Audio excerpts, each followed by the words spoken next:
Welcome, Mr. Tizzy Fields. It's super Yes, great to sir. have What's you what's here. good? Thank you, bro. Appreciate it. Happy to be here, bro. For real. Honestly, it makes me happy to hear that. Welcome to Bridge the Gap. My name is Holden Stephan Roy, and this is the show where we take interesting people such as yourself, Mr. Tizzy Fields, and run through the Let's story of get your it. life, get them knowledge nuggets on. And before we get into it, let's give a special big ups to Deusgod, who was abundantly clear here. He's like, yo, you gotta get that Tizzy over there. You gotta get, he started like recommending people and whatnot. I'm like, he's Yo, right. Tizzy's right there doing amazing things. yo, big ups to the big bro always. You know what I mean? That's family right there, all the Uh, time, man. So, in order for us to do this properly, we need to establish the starting point to the story of Tizzy Fields.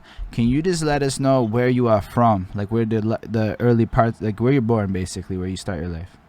I'm born in Greenfield Park, the South Shore. That's like my stomping grounds. I've been here my whole life. Same street, same building, same everything. Just Say this is word. my hood right here. Like, yeah, man. Same place, Greenfield Park.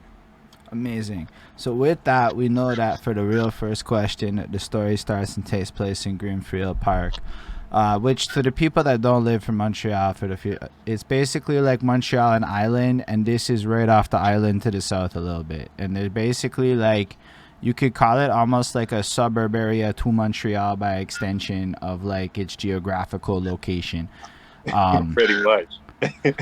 so like with that, the first question is a bit of a story. When it lands, you can kind of like take it off. We'll start talking for reals. It all starts with my girlfriend. She's washing the dishes. She's doing her thing. She's got her phone playing, and it's that Black Eyed Peas song. I got a feeling, Uh huh. ooh, and she's vibing. She's dancing. She's doing her thing, and I'm looking at her, and I'm like, when the fuck did this song become chores music? Because like the song's chores music now. It's exercise music. You put that on to go running or whatever. And then, like, you think about it, run that song back about 10 years. This is the middle of the night club song when everybody's super drunk, up in circles, dancing in unity and stuff. 10 Yo, years for goes real. by. The song don't change because it's a song and they don't really change. And then we as people change so much that the context in our lives went from clubbing music to chores and exercise music. And I was like, that's a wild thing to think about. Then you go to like the little ones, they have no idea that this is their chores music. What they also don't know is that what they're clubbing to is our chores music. Because let's be real, whatever's hot in the club still works when you're washing dishes right now. It just kind of is what it Hell is. yeah. Hell yeah.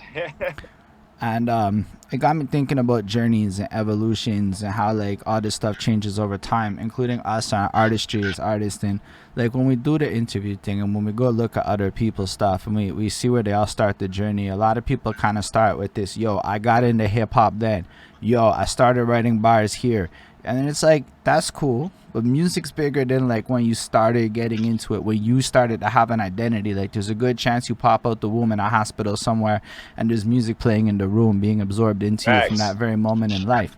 So with that, Facts. it's like I'm thinking about being young, right? I have no control over the music. My dad's got these gray boxes, the fucking amp, the radio, the tape deck, everything kind of put together with wires. Take him like 30 minutes to fucking set this shit up when we move type thing.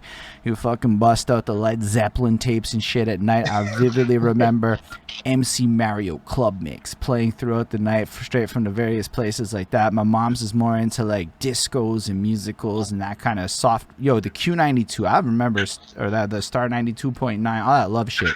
She was super into that world. Um, and then it's like I realized with all that like I had no control over it, but all that stuff really like influenced and impacted me up until this day in terms of like how I am because it was so many years of like influence. So I was hoping, Yeah, Mr. bro. Tizzy Fields, you could run us back to being the youngest Tizzy Fields you can remember being in like your earliest memories in Greenfield Park, and tell us a little bit about what it sounded like to be you, a little bit about what your life was like back then, and kind of run us through that world. Well, yo, honestly, I mean, I grew up with my moms, like, and when I was like real young, my mom is not like a woman that just listens to one genre. You feel me? Like she was all over. She was well versatile, and I feel like that's kind of like where I get mine, like my sense of like versatility in my music as well. Like my mom was playing like she was playing house to clean the crib. She was playing house. She would play like from that all the way to like Run DMC. You know what I mean? Like a lot of old school like hip hop. You feel me? Like, and I was like more from like my pops had all these tapes. You know what I'm saying? Like these cassettes that she would just throw one in, like no matter what it was, and just run it for the day. You feel me? Like she put me on game like from young. I made sure that I knew them tracks. You know what I mean? Like she made sure I knew them shits like word by word. And like man, like Well, I your would mom just and be y'all would have like sing-alongs. yo straight, bro. Like live shows. I swear to God. Like she'd be cleaning, and I'll just be running around the crib just yelling out all these tracks like word for word, man. Even getting smacked because I was swearing and all kinds of shit, bro. So you were supposed to say all the words, but not all the words. Yeah, exactly. I was supposed to, I feel like I was supposed to cut out some, but once one time or two, it slips out. I'm getting That's into it. that's I'm amazing. getting into it, man. But that's still really cool that your mom would like push you onto that like that. Like I just picture that she grabbing a random tape. Okay, we're listening to this today. Go. Almost like a test of sorts. Yo, for Like real, bro. Like from actual like audio like songs, but like she also would just throw in like instrumental. Like I'm talking about like old school jazz, bro. Like I'm talking about Beethoven, like stuff like that. And like even like when I was in like elementary, like doing homework, whatever, she would just throw some of that stuff in so I could focus on my homework, stuff like that. And like honestly, man, she just put me on game. Like from day one, like it's just been me and my mom, and just like all the music knowledge that I have really comes from my mom. You know what I mean? that's Yeah. actually incredible. There's a part of me that's picturing you with the tape version of lo-fi hip hop beats doing your thing back in the day. But like that's actually really cool. Like it's almost like though for real reals, you grew up with almost that YouTube experience that like a lot of people actually grow up with now that like I did Yeah. not grow up with because YouTube wasn't really a thing when I was little. But that Right. versatility, that like all over the place is not that common until it was. So that's fucking blessed. Yeah. Yeah, man. Nah, it was super lit, bro. Like, I mean, we like I said, I knew everything, like everything, even the girly tracks. I knew everything, bro. Like I mean, like I was singing all kinds of stuff and just going off, having a good time, bro. For real, for real. And was Yeah. it like back then? Did you have any like interest in doing your own stuff, or was it just because it was like something y'all did? Uh, to be honest, it kind of like on kind of like another note, my mom also used to write poetry a lot, and like yeah, like I used to like read, or she used to read me some of her stuff, and I was just so like fascinated by it, low key. Like I was just like, damn, like this is how much of an impact words could have like on somebody. You feel me? Like, and it was all of her life experiences on top of it. So it was just like it was crazy. Like I kind of was like attracted to more poetry before even wanting to make my own stuff. Like I just wanted to like write poetry and like work words together, and like be able to paint pictures with words, stuff like that. Like I was really into that kind of stuff. um yeah, it was honestly only till I'm sure we'll get into it later, but it was like later on where I really felt to like go in a studio and actually vocalize my you know what I mean, like what I have on the paper and everything like that. Yeah, it's wild. Still, is like your mom Yeah, sounds bro. super fun. Like all things considered, as far as moms go, like having somebody that's gonna like bust poetry at you and get you on game with music, that's pretty fucking cool. Not gonna lie. Yeah, Um, bro. but when did you start like writing poetry? Like when did that like first start happening for Man, you? I was honestly, bro, like elementary school. Like I'm talking like maybe like grade 4 into 5. I would start like it wouldn't make any sense, of course, but like I was trying to think, like I would, yeah, bro, like I would just go off, try and rhyme words. I mean, take a certain like a scenario, anything, like take it, what I mean, and try and like just paint a picture out of it, write it down, try and fuck around with the wordplay, all that stuff like that. But real young, like, yeah, bro, like in class, not listening because I'm writing poetry, like for real. Yeah, I respect that hustle. Um, Yeah, bro. that's what it is. Class is boring. Well, it depends on what class. Some classes were fun, I was just but a rebel, bro, honestly. I hated the shit. I don't blame you. Like, I don't remember a lot of what I learned in school. So Yeah, bro. the only stuff I remember is math class. That was the only class that I'm like, okay, that was actually super useful. Everything else was like, Shit. it is what it is. I mean, you But and I both, but for me, it's probably because I failed this shit every year.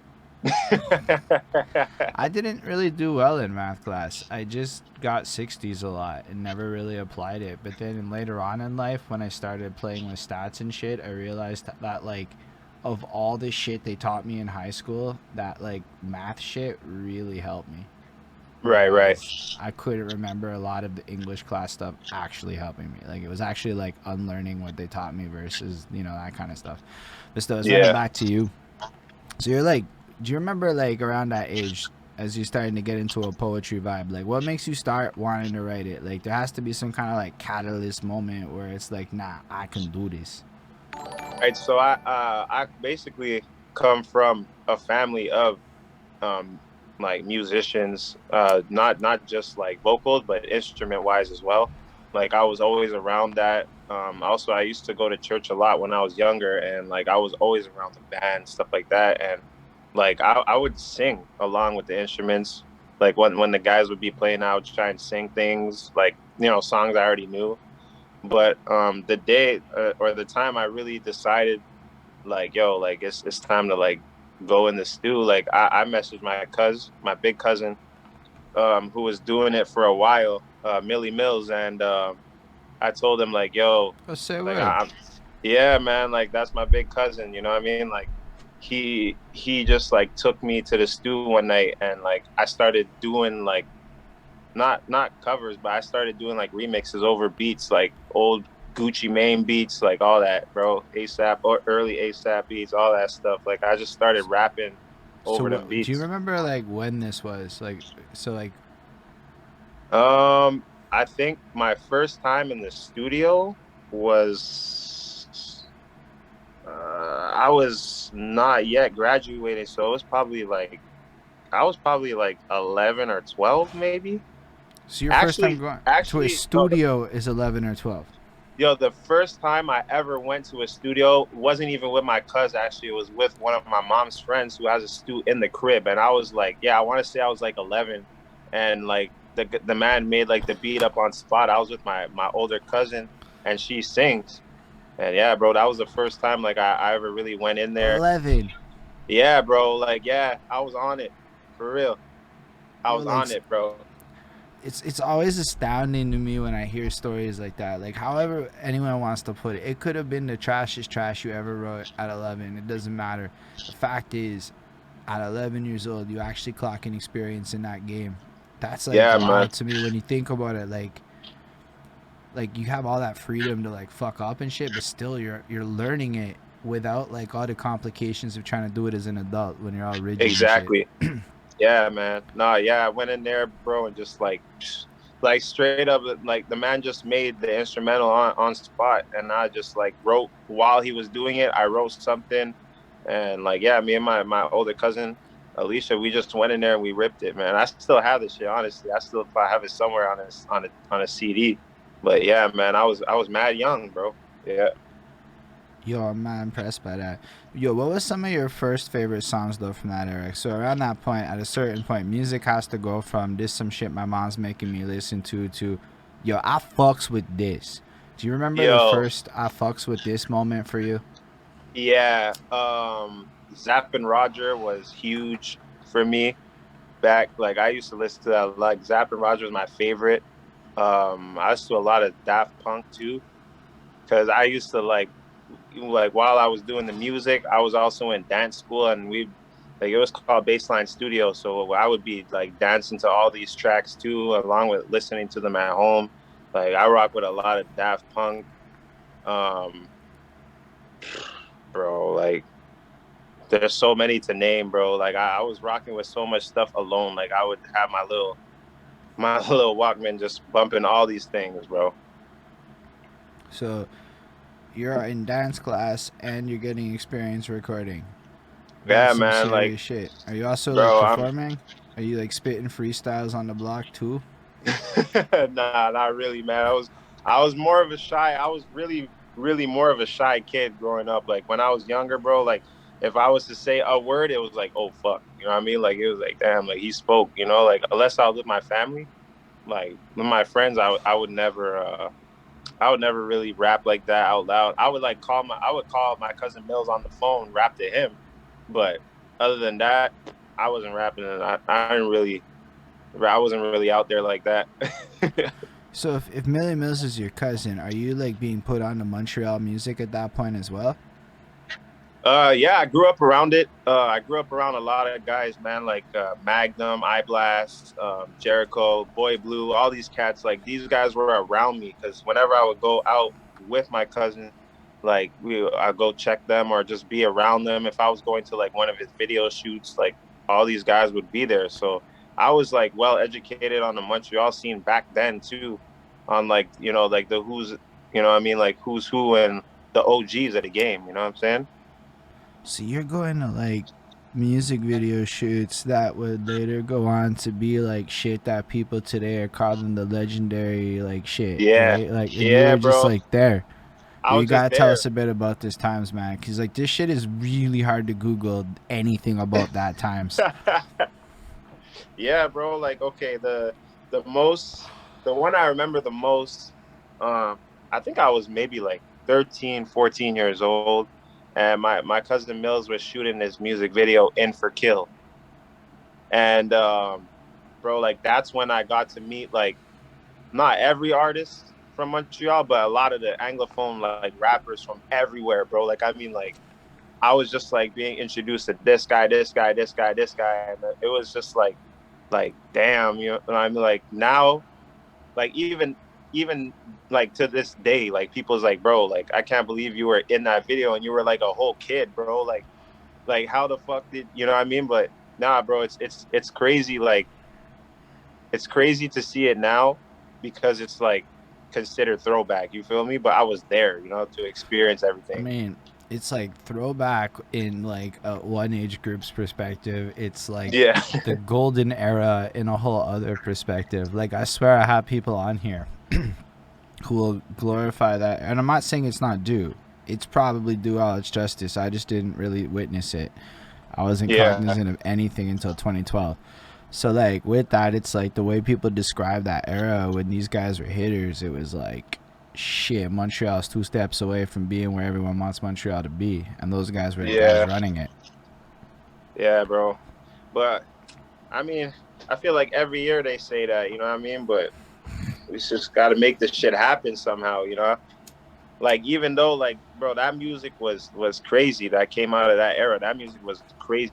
Like when you go back, you listen to it now, you're like, fuck, bro, like this shit is crazy. Like they literally paved the way, bro. Like for a lot of open doors. And like, man, it's like I still feel like even like present day, like we are right there, but it's just I don't know, man. Like the That's a answers big are still conversation. unknown, you know?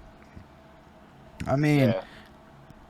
everybody knows the answer is cooperation. I don't know that people know how to go about that in the scale of things that it really needs to be. Like there's a scale Yeah. of cooperation that I'm not sure people are fully aware of, like how many people are here. Like that's really what it comes down to. It's like I think we all need to know the other like 2,000 artists in our very English Montreal area scene, and without that knowledge, nobody. It's like the one thing. Just like before we continue on, like, how can people really know who the best five is if at most any of us can list 500, 1,000 people, and then knowing that that Yeah. might be like half of all the people? Like, we don't know. Facts. We have no way of knowing. Solve Nah, that for sure, problem. bro. Boom. We'll find cohesion in the city. Everyone will find 15 guys they fucking love and watch how everybody's not friends in different ways than it's Yeah. been before. That's my big theory. See how it goes. Huh. You're right. You're definitely right. Because like, look at y'all. Look at your pocket. Just this pocket of Greenfield Park rap. Like, I didn't know what the fuck that existed before. I never thought about the South Shore. I talked to Deusgod. Deusgod's told me to ask people, yo, CY can name top 5. Shout out CY for that.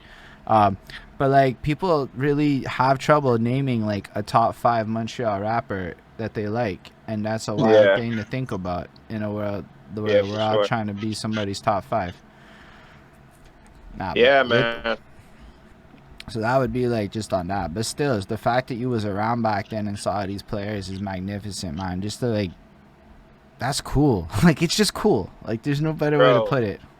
like I like that's like honestly seeing those guys, bro, it's like really what got me to keep going. You know what I mean? Like it's just like it was crazy not just to see like because obviously back then it was a little bit more I guess to say like a little bit more real in terms of like what dudes were talking about, what they were doing, how they were moving, so on and so forth.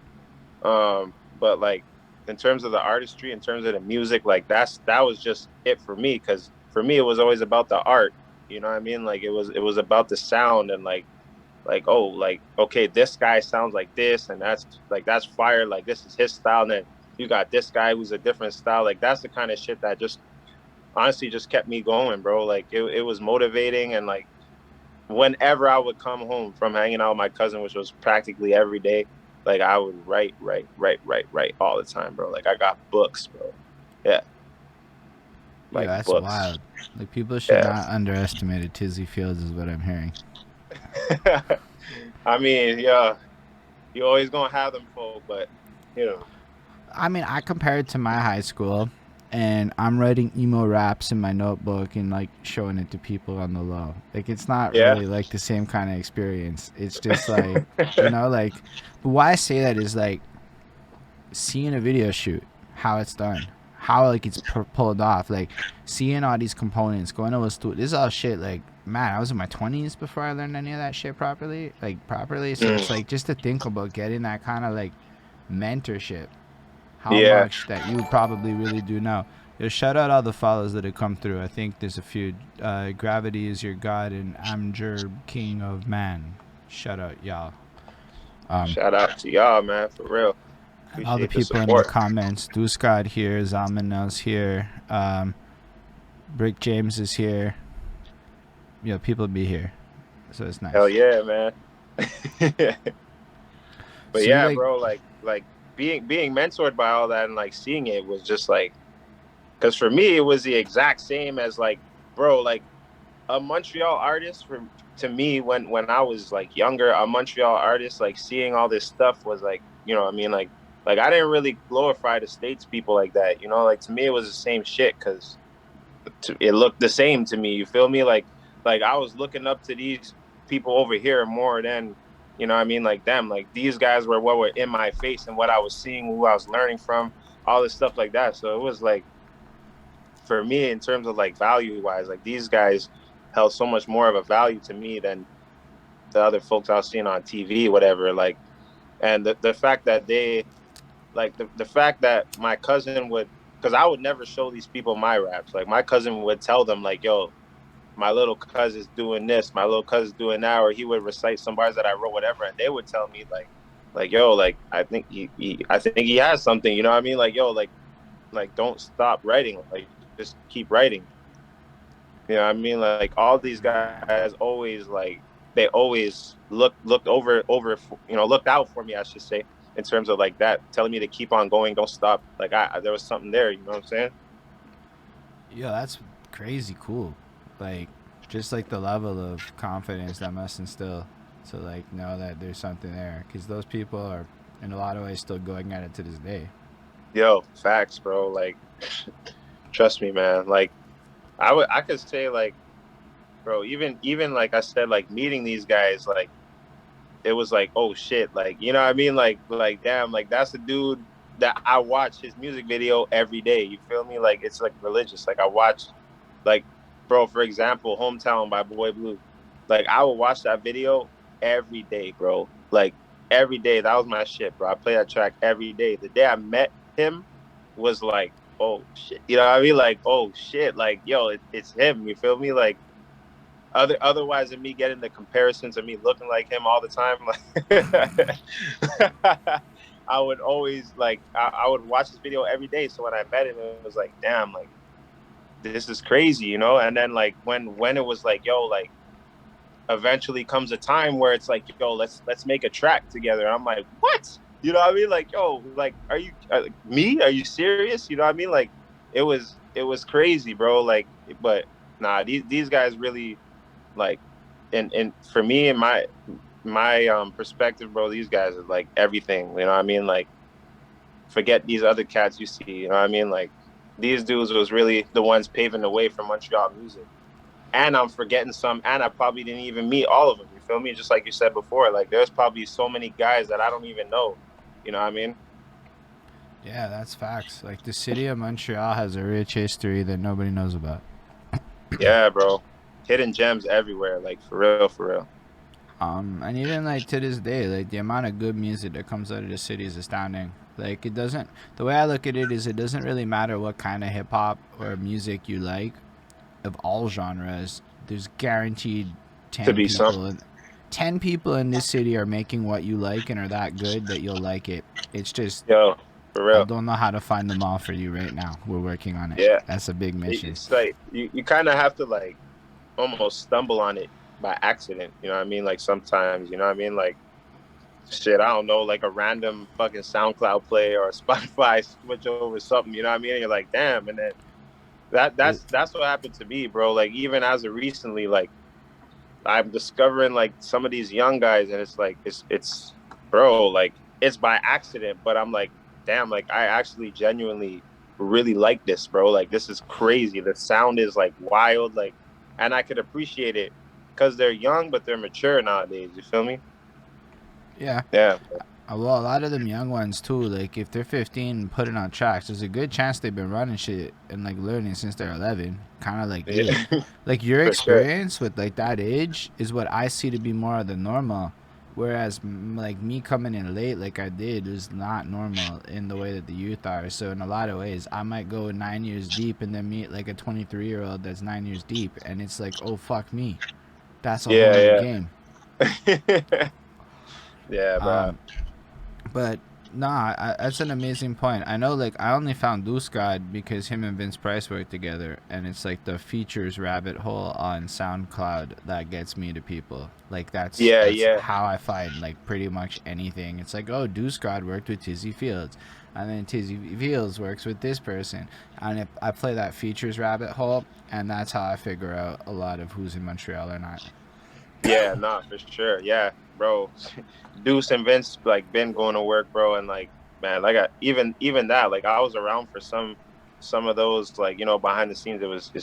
It's incredible, bro. Like the city has a lot, bro. Like for real, for real. Like it's just I can't do it no justice with words. We just have a lot of there's so much talent here, bro, and just different talent though. Like you know what I mean? Like shit that's not out there yet, bro. Like it's like so far ahead of its time. It's crazy, you know. But Okay, so I have a question and just to pivot. What do you think the sound of Montreal should focus on? Like, if you were to say, like, because every region kind of has its core sound, right? And that core mhm. sound is derived off of what people fuck with. Not necessarily what rappers fuck with, but what people fuck with. So, what would Yeah, you say would be like the core sound of Montreal in your best experience from all your discoveries of what the young ones are doing? I mean, right now, bro. Right now, all I'm hearing is who's gonna be the hardest. You know what I mean? Like who's out here in the street more. Who's you know what I mean? Like who's fucking shit up in the street more than anything. Like I feel like that's more. I think right now I feel like it's more about street cred because nobody want to like really share their life experience, what they actually been through like that. That's just my opinion. That and what I've been hearing. Like I feel like everybody trying to be hard. You know what I mean? Like nobody want to like show their true little emotion side. You know what I mean? Like, what's the actual sound of that? Like, is it drill? Is it like. I really Is, drill, but I don't like I wouldn't really put it in a category because I feel like drill is more of a I don't know if it's really like a it's more of a sound like for me when you would say trap or you would say drill because I'm more of a guy that studies the art of things like to me that's more of a sound, you know, but like what people are saying, you know what I mean, like the actual message in the music these days I feel like it's just straight hood, like you know what I mean, like straight, like you know what I mean, like I got this much bodies or I'm doing this or I'm doing that, I got money, I got this, you know what I mean, like fuck with me, this is what's gonna happen to you, like all this kind of shit. But in terms of the sound, most of the time, like especially in Montreal, like it's crazy. Like you can't really put like a pin on it, because there's so many different sounds, fam. Like there's so much different sounds, but it's more or less what they're putting on it. Like there might be saying the same thing, but like three artists say the same shit, but the beat is totally different. You know what I mean? Like it's kind of like what you said before. Like it's there's somebody that's doing something that everybody's gonna like all the time. Like I feel like we can't like really put like a, like this is what, you know what I mean? Like there's so much different shit, but I feel like it's more or less like what these young guys are like putting out, saying in their music. You know what I mean? Like what they're trying to portray themselves as, really, truly. That to me is what, you know what I mean? Like what the sound is right now. That's a nifty way to put it. I definitely wasn't expecting to go there with cause I don't even like, I don't listen to a lot of the street stuff as much as maybe I should, just cause like, honestly, the algorithms aren't feeding me street music. They just aren't sending it my way that much. I have to like go out of my way to find it, which I actually try to, because there's like a lot of great hip hop from Montreal. Like recently, I went on a Below the Kid run, because that dude's pretty fucking incredible. Yeah, bro. So I wonder if like, cause Montreal's so big, you could run parallel scenes and come up with like, cause that's where I think it comes down to it. Like there has to be like scenes. Maybe it's not like one scene in the city, but there has to be like a degree of cohesive, so that a regular dude who's going to his job goes, I fucks with that scene. And the biggest inspiration for me was Mook Life, which I missed. I missed the entire train on that. But then I talked to Deusgod and Vince, and they like broke that shit down a little bit, and I was like, oh, say where? So people identify with this like underground culture shit, and it allowed it to thrive. So it had a sound that y'all made, like y'all created that sound.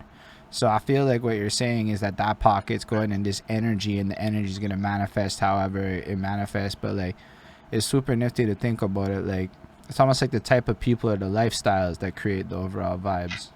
Honestly, bro, like that's really and truly how I feel, bro. Like that's how I am too, personally, myself. You know what I mean? Like, bro, like shit, like I said, like you hear songs from me that be like on this side of the spectrum, and then like completely on the other side. You feel me? Like it's all about like what I want to talk about in my music, experience wise, how I'm feeling, stuff like that. Like I'm really kind of a mood kind of guy when it comes to music, and I feel like a lot of people are over here too. Like honestly, I feel like a lot of people is more or less like they just run with their emotion. It's just most of the time the emotion is you know, trying to be a tough guy. I can feel that. And I also feel like to a degree hip hop pushes you in that direction. Especially when you do features. It's almost like every song that I've been asked to feature on in some way, everybody like flexing and going braggadocious, which like, okay, like even if you don't want to, now I gotta like find a way to be braggadocious. I had to write some hard shit the other day. I'm like, how the fuck am I supposed to be hard? Like, I'm not hard like that. So I go like corporate boss hard. Like that's the best angle I can take, right? Because you can still get the energy, but like you're not using the same words.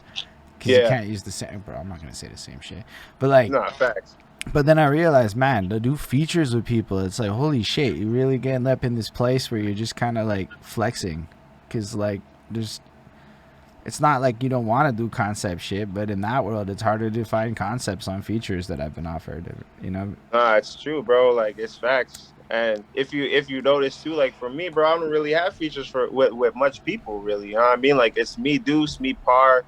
Like I don't really, cause that's like, I mean, like those are my guys, you know what I mean? Like we go through a lot of like similar shit on a daily, you know what I mean? Like, or throughout our lives. So when it comes to like making a track, shit just works because you know what I mean? Like we have a lot of similar experiences in certain aspects. So it's never really like that.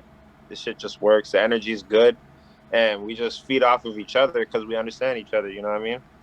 I But really like that you said that.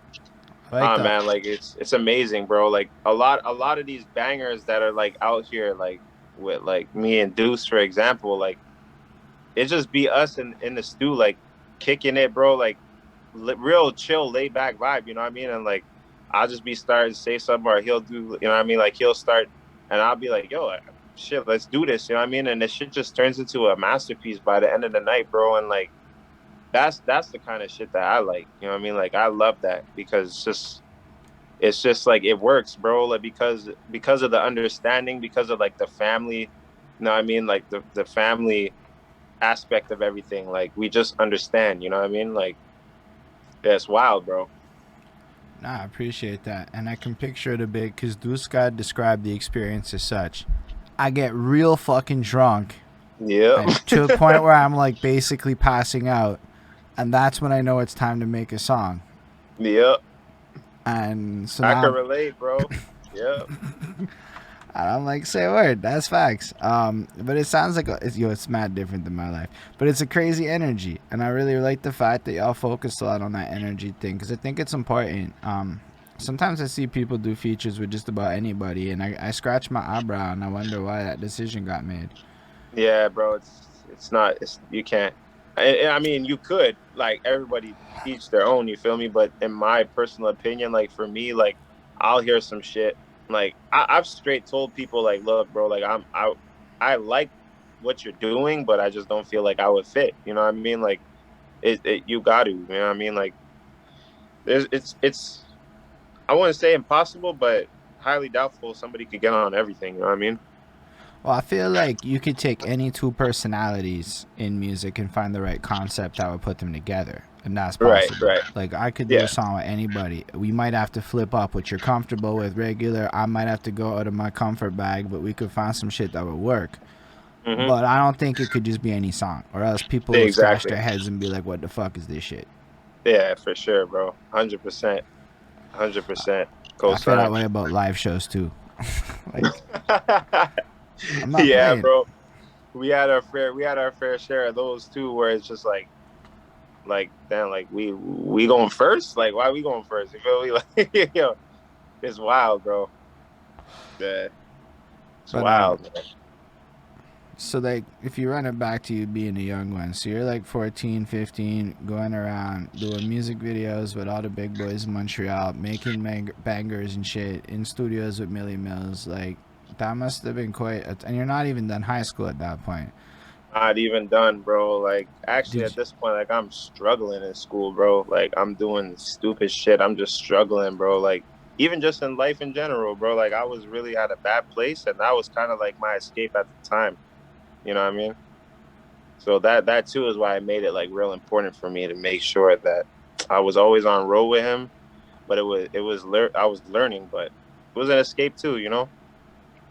I mean, all things considered, you ended up going into music pretty hard, so it sounds like a good school to go to.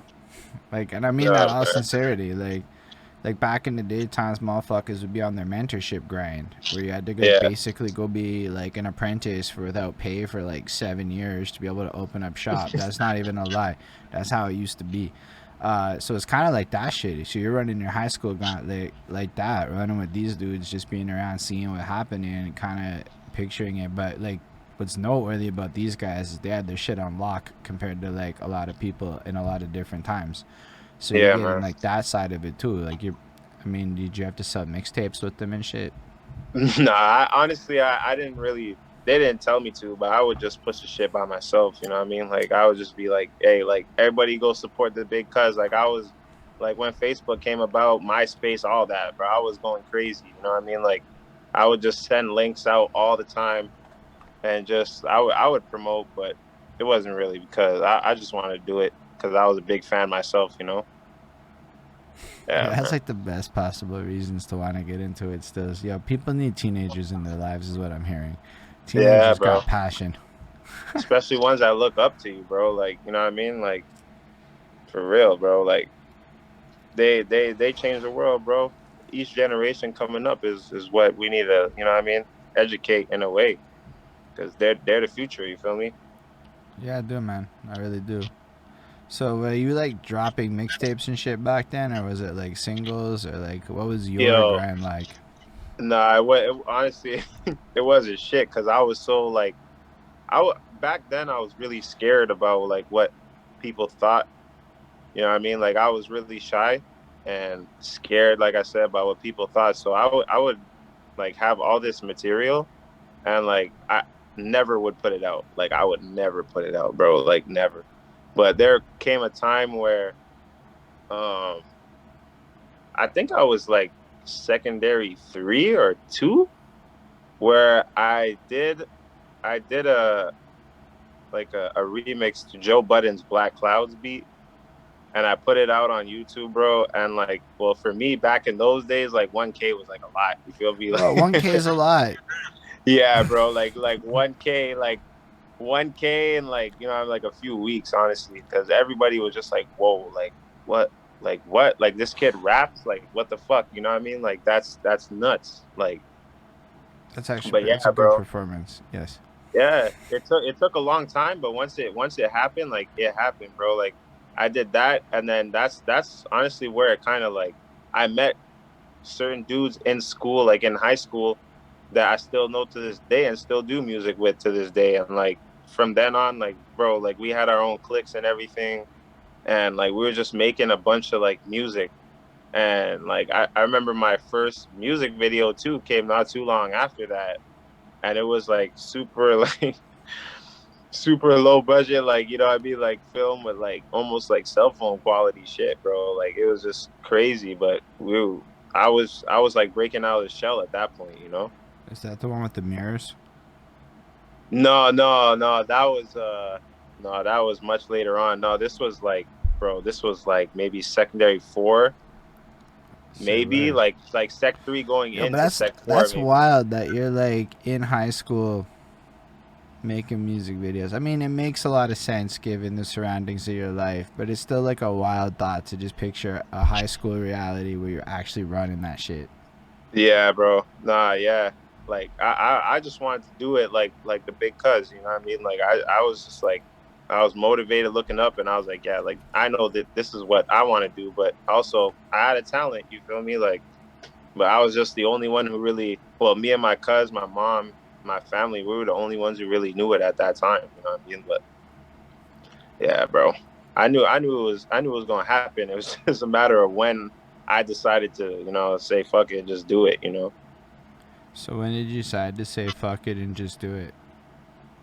Well, serious music for me, it was like after I graduated high school, but it was kind of like a weird like sort of situation because I graduated high school in 2012, um, and I was like really into sports at that time, so I was playing football, I was playing basketball actually. I wasn't really like focused like that on the music much, and I ended up like going out to live with my dad in Toronto and like take my studies out there and try and play sports out there. And I was over there and I was going hard in the sports, and it wasn't really working out. And then just so happened, I came visiting Montreal, and I recorded what was supposed to be an intro to a mixtape that I was working on um, at the time. And all I did, bro, was record the intro, put it up on YouTube, and I got a call um, from, I guess, a friend of one, a friend of a friend of my mom's basically called, and he was like trying to run this whole record label shit, you know what I mean, in Montreal. And yeah, he had linked my mom looking for me, but I was in Ontario, so my mom called, and that's when I had made the return to Montreal to do music seriously. This was probably like, I want to say like 2014, maybe. Yeah, man. Came down here, and like probably like a day or the night. I can't remember if it was the next day or the night of. Like I was in the studio already with these guys trying to like make stuff happen. Yeah, What's it like being with the label people? Because I don't know a lot of people that were with label people in that era. bro. If I'll be honest, it was really at first I was really excited about it because I thought that it was it. You feel me? Like a lot of things were sold to me, like in terms of words and promises, and like obviously they're gonna gas your head up, right? Because they're investing in you. So it's kind of like, like, yeah, you have a real big talent. Tell me something I don't know. But it's like you have a real big talent, and we could do this, that, the third. And I'm just like, yeah, like I'm a young kid at this, like, well, early. young adult at this point. So I'm like, fuck, bro, like this is it. Like I'm about to make it. Like I cut Toronto quick, bro. Like I was like real like right back here and like right back in the studio. But I would say about maybe a couple months in, I was like, yeah, this ain't for me, man. Like this is really not this is not what I needed at all, bro. Like it was the biggest probably the biggest mistake I ever made in my whole entire life, man. Like if I'm being like completely and brutally honest, it was probably Like, what is it that's not compatible with you? Like, okay, look at it from a perspective of like, what should people avoid in that kind of situation? Like, what it? it was for me it was more or less I mean it was myself and a couple of other artists, but really and truly like a lot of us were kind of like put on back burners compared to like some, and it was because of I guess the belief in the sound, what was more relevant at the time, you know what I mean, like which is it's facts, but in my opinion, and I'm not just being biased or hating or whatever, but I mean like my manager at the time, like he really just wanted us to be doing like straight like 70s rap, bro. Like I'm not even capping, like 70s R&B, 70s rap, bro. And he thought that shit was gonna pop in 2015, 16. Like, bro, it's not. This is not it. You feel me? Like I had my own art and I had like my own way of like going about writing stuff like that. And I was completely forced to do a whole other thing, bro. Like I had no creative control over my own art. You feel me? And like that's where that was like maybe um the first like thing that kind of rubbed me the wrong way, that I realized like damn, like maybe I kind of made a mistake. You know what I mean? Like why the fuck am I here? I can't even say what I want to say. I gotta say what the fuck this nigga want me to say. You know what I mean? Like I can't even tell my own life story. I gotta talk about someone else's life story. You feel me? And like adapt with like people that I was working with, and like this honestly it was bad because I felt like I should have been a priority when I wasn't. You know what I mean? Like I was really just like gassed up to make the move, and once I made the move, it was kind of like, all right, well, you know, you're here, so it's all good. Like your time's gonna come, which it never did. You feel me? So how do you get out of a label situation? Bro, I just left straight. Like I obviously had to wait until like the contract was up. I had signed for a 2 year deal, and once that was up, I said, yo, like I'm going to indie. Like this was this was this was also around the time where like Deuce talked about it a little bit in y'all interview too. Like they were like working with another set of people, and I was around them when I wasn't with the label and everything. Like I was around this vibe, and I was like seeing what they were making too. And like, bro, like it irked me so bad. Like imagine being in a stew, right? With like this was like Deuce like years back, Deuce years back, Par years back, like producers, a couple other artists years back, and you can't put no lyrics on no track because all your rights are signed to a you know what I mean signed over to a record label. So like Like, you're getting them involved with whatever you decide to put your voice on. They're involved, the politics, all that shit is involved. So like I'm sitting in the studio full of crazy energy, like sick energy, like the art that's being created there is wild. And I gotta miss out on it because you know what I mean, like pretty much I'm being pimped. You know what I mean? Like I gotta miss out on that because I got this whole other responsibility that I gotta deal with on the back end. yo, it's wild that you say all that too candidly in the way that you did. Because you didn't really do anything provocative, but it's just the idea of the futures thing, right? Like, a lot of people, in my understanding of the conversation, don't have a full grasp of the pros and the cons and the different things that go into getting signed or not. And I don't fully understand the whole. Nobody's offered me a deal, so it's not like I'm sitting here going, I've read a contract. But Right. the idea of sitting there in a situation where you're linked up with these people at this time and you can't make a move with a movement where that probably would have helped you a lot at this point Yo, in life. big time. Big time. And you're literally like effectively under a gag because of a paper that you signed on some shit that didn't come to fruition. And then you got to think about like all the situations that happens in life, how many people this goes on with. Because it could be the smallest label in history, and if you sign that paper, it's still like in the court of law, they could sue you type thing. Exactly, bro. And honestly, it really was like this label wasn't no big, you know what I mean? Like it wasn't no real deal shit. Like this was just, I mean, real deal. Like the artist, I was the last artist to sign, so I was there last. But this label was operating like way before I even got there, and it wasn't the biggest of labels, bro. Like I'm talking about like a small Montreal based label, and like basically, bro, anybody who asks me like nowadays, so I've had conversations with artists that come to me and ask me like, look, like bro, like if this happens, what do I do? Every label is gonna be different, right? Like I went through this experience. Is it gonna be that way for everybody? Nah, you know what I mean? Like is every label gonna be doing people dirty? Like nah, bro. Like it could be good for you. Like I know artists to this day signed to labels, they're busting. You know what I mean? Like they're just like doing their thing. They're happy. You feel me? Like they're not getting screwed over. It's just I was that guy. You know what I mean? So like my mindset in terms of let record labels is kind of shaky. You feel me? But it ain't gonna be But like that for everybody else. but like it could still be just to take into consideration you have a great arrangement with people and they block your features Yeah, and they do things like that. That still probably happens, yeah, for especially sure. if you're hundred doing percent well. still happens for sure. 100%. And now I'm Yeah. not gonna say again that that's good or bad. I know, like, I was talking to a dude and he had worked with fucking Dirt Nasty or whatever, and he Hmm. had to take dude off his song because the label is like, bro, you're getting this guy canceled. Take him off that shit. It's not Yeah. popping. Like this is like 2010. So Yo, yeah, like when Polly's, labels bro. get, it's just kind of how it can work out like that. But that's super nifty. So that kind of puts you in. Can you perform at that point, or are you just Not kind of like? even. Only with the label, bro.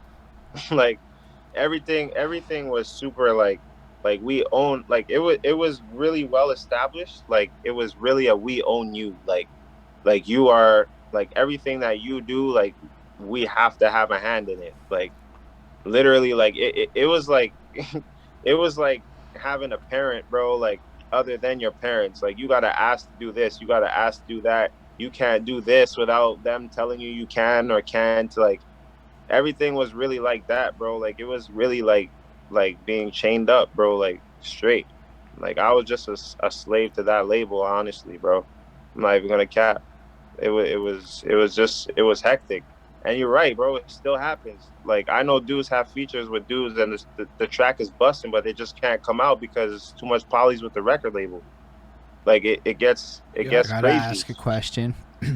Yeah, When man. you say polys, do you mean politics? Yeah, politics. Yeah, politics. Nah, cool. Polys is great. It's a good slang. I really like it. But like, sometimes you just want to make sure that that's what it means. Because Yeah, it could politics, also, man. because the first time I heard it, the first thing that popped into my head was polyrhythm, and I'm like, he doesn't mean polyrhythm. There's no way he means polyrhythm. Yeah, man. Politics, bro. There's politics, man. That shit, I, that'll kill. That kills artistry, bro. Politics, man. It's one of the worst things to come by when it comes to music, bro. that is one necessary as fuck evil. Yeah, man. I'm not Yeah. saying it's good or bad. I mean, there's bad politics. There's also, There's also good politics, though. yeah, like, but there's a lot of bad politics. Yeah, yeah. That 99.9. You know what I'm saying? Well, I mean, I'd say there's a lot of, okay, like, I don't want to be that bleak with it. Politics just comes down to the people politicking, right? So if people are transparent and deals are fair, it's a good situation. It's when Yeah, people are not fair that it's a bad situation, or when somebody acts malicious or whatever. Like, I try to be super transparent, like, so that it's a fair dealing with anybody that I work with.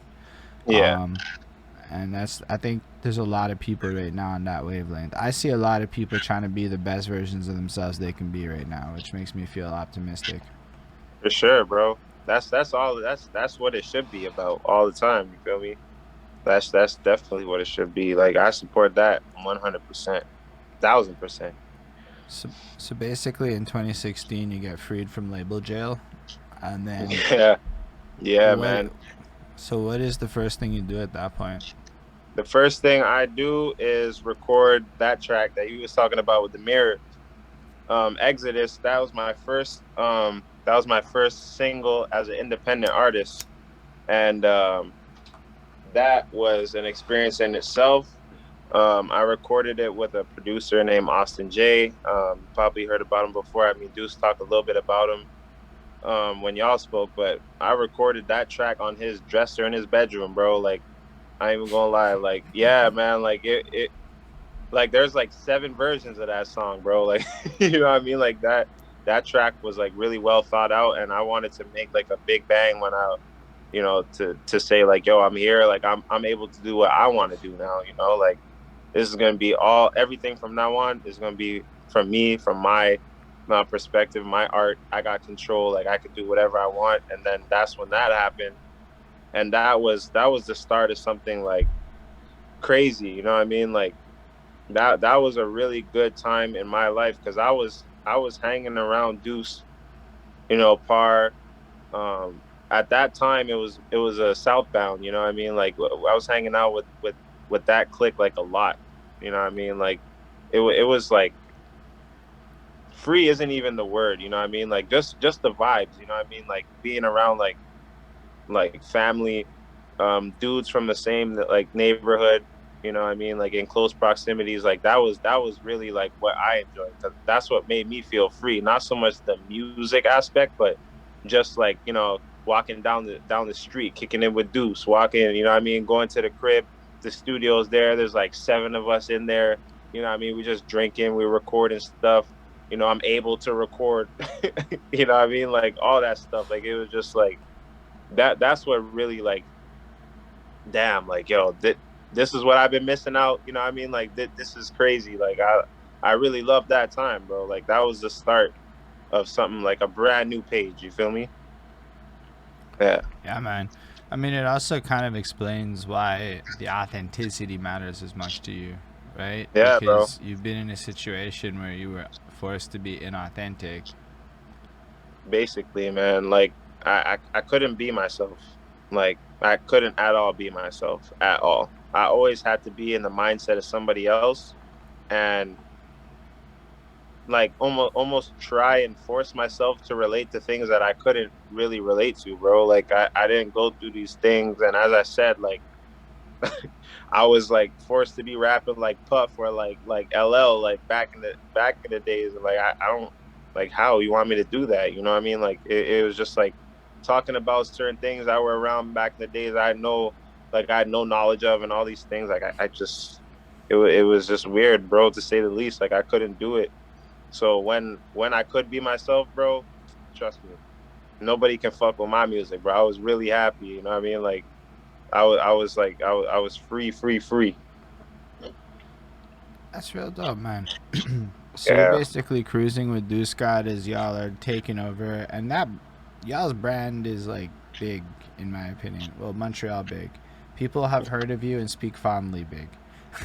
bro. Like this brand gave me a whole new life, man. Like for real, for real. Like literally, like everything musically that I do, bro, is to represent the brand, represent the family. You know what I mean? Like represent my brothers and sisters and all that, bro. Like it's just like without that, bro, I promise you, I would have fell off like for good. Honestly, like I'm just keeping it 100. Like I would have just straight fell off, gave it up because I was like super turned off by everything after all that shit happened.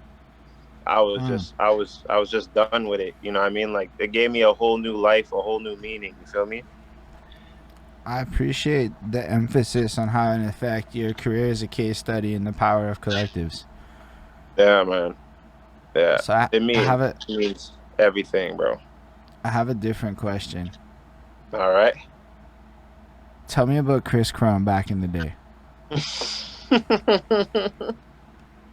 I know at least anybody watching this on my side gives a fuck about that. I just double checked with him. I'm like, I'm pretty sure you said you know me. He's like, yes, on a personal level. I'm like, okay, cool. Tizzy, tell me about Chris back in the day.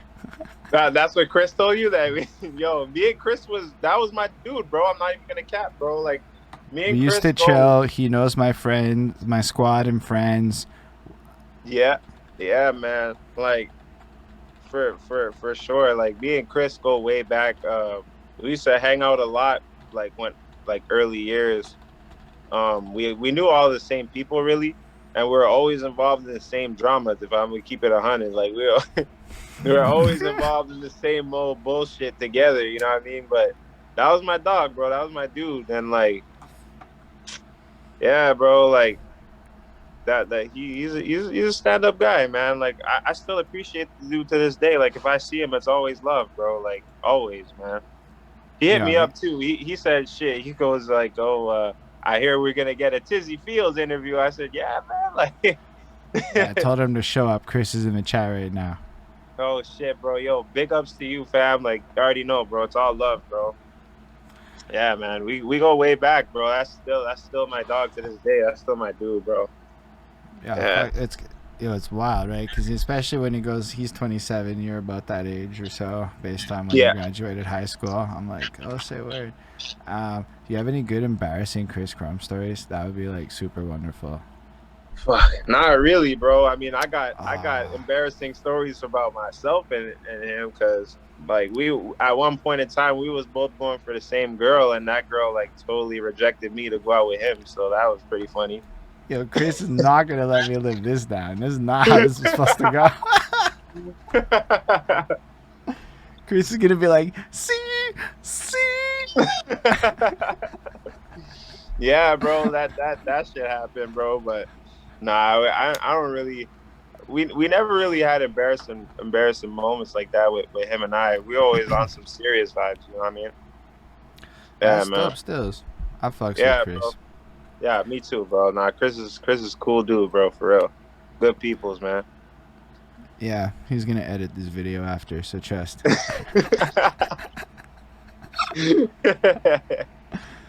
Yeah, you know, I fucks with him still. He's good. I'm glad to hear that Chris is stand up. I'm glad to hear that Chris gets cool stories from back in the day, right? Like that's how that's pretty good. Would you do a track with Chris? Fuck yeah, in a heartbeat, bro. Of course. Yo, Chris, make that happen. What are you missing out on, Chris? Come on. Of course I would, bro. I used to listen. Honestly, bro, like beforehand, he used to send me some stuff. I honestly would listen to it, bro, and it was good. I liked it. Like he's grown himself as an artist too, but I think me and him maybe share a little bit of the same issue I faced back then, and that's just getting the stuff out there, being, you know what I mean, a little bit in our heads a little bit. But honestly, bro, like he's dope artist wise too. Like I fucks with his stuff. I fucks with his stuff for real. Yeah. I fucks with Chris. I think he's one of the solid guys. I can't wait till he's dropping project after project. Yo, Chris, make the next mixtape. Anyway. Yeah, man. So you're coming through that like 2017-ish era. You're going to Deusgod parties and shit. Y'all doing your thing. Are you like performing? Yeah, bro. There was like one specific show that we did that was fucking crazy. It was in Longueuil, and we had a big lineup. Like pretty much everybody that was a part of the Southbound movement at the time. We had a show. I think it was like maybe seven artists. I don't think I was the last one, maybe two before last, but I have recorded this song called Antidote. And man, bro, like that was another moment in time where I was like, shit, like, yeah, this is meant for me. Like I had the whole place like going nuts, bro, like straight rioting, bro, like mosh pit rioting. Like I was going crazy. And remember, I'm like this like dude in a shell, like, you know what I mean, like super shy, you know. Were you but drunk? Like not really, bro. Like I was just like, okay, that's big respect. Then that's like you just bombing out on character, bro. I just went off, bro. Like I can't even lie. Like I was just like, nah, we're about to rip this shit. Like it was one of those tracks where like it's high energy. I'm yelling, bro, and I was I was screaming, bro. Like I was going off, and yeah, bro. Like it was that was like my first performance outside of the label and everything. That was really nuts, man. Like I Yo, loved it. I loved the vibes. Like everybody did their thing that night. You know what I mean? yo, But those yeah, are man. good shows to have early on, so you can catch that bug. So that's what you think about when it's 8 people. Yo, yeah, bro. Like even you like then till now, bro. I mean, like every show I do is with Deuce pretty much, and like it just feels Mm. so natural now. Like now because I kind of broke off the chains. You know what I mean? Like some days are easier than others, but we just fuck up every show, bro. Like I just try to think back to that time in specific and just go and kill it, bro. Like bring that same energy. You know what I mean? Yeah, bro. That's that's super dope. So as far as projects go, how many do you have plans for future projects? I don't know if you have any projects out. I kind of saw a lot of singles. Yeah, I've been working on a lot of singles. I did have a project before, but shit happens. You feel me? I don't really want to get too much into that, but I had a full project, but I've been working on one now. I'm looking to get it out like maybe mid fall, early winter. It's called Soul on Ice, and it's really like it's gonna be crazy, bro. Like versatility, but more or less like how I feel about all these things that are going on these days, like in the world, bro, like in general, how it makes me feel, how I've been dealing with this whole pandemic shit. You know what I mean? Like everything, bro. Like I before I was more focused on like giving the breakdown on like what I kind of went through in terms of labels and all that kind of stuff. But I figure like fuck it, like talk about something more that matters for the now, you know, like something that really affects me that will for the for the rest of my life. You know what I mean? Like no point on shedding some light on shit that don't really deserve to be. You know what I mean? Put it to I light. actually really do, cause I don't know if you ever listen to Hobson's music, but at one point he was shitting all over Ruthless Records, and when you go listen to that shit now, Mm. man, you don't want to listen to Hobson in 2009 shit on Ruthless Records. Like it's just a weird vibe. Like there's no time in life that's what I want to go do. But Yeah, like hearing your thoughts on real shit, I mean, apparently that's what all the like the middle class fuckers claim they want too, right? Like that's what everyone yeah, claims they want. It's just people to be super authentic and rap about things that matter to them and shit. So that yeah, sounds like extra fucking dope to me. I'd yeah, want man. that. Yeah, bro. Like it's honestly, bro, it's gonna be crazy. Like I've been trying to like spread my wings a little bit in terms of like not so much sound, but just like more genre kind of things. You know what I mean? Like same message, different genres, and I feel like I'm about to do that, and it's gonna hit different. You know what I mean? Like I feel like it's really gonna be something that's just different, but me. You know what I mean? Yeah, I definitely appreciate that. So like, Yeah. how did the pandemic shift things up for you? Was it like Uh, if I'm being completely honest, bro, like it really mentally, um, it really fucked me up, bro. Like it really messed me up mentally because like I'm a guy that's just like on the move all the time. You know what I mean? Like I'm gonna go check my dudes. I'm like I still play sports, so I'm playing sports, probably like doing some kind of physical activity 4 or 5 days. You know what I mean? Out of seven. You know what I mean? So like being confined into like the four walls of my room and just having no kind of like schedule or like and this is the routine. same place you've been at for like your whole life? Yeah, it pretty much, you know what I mean? So it was kind of like, bro, like and on top of it, they kind of like made it this big thing to like go outside, you know what I mean? We're pretty much told like if you're gonna go outside, like really be careful. So it was just like damn, bro, like being being in being in my room most of the time, um, it kind of just got me really like down, bro. Like really down and depressed and like having no schedule.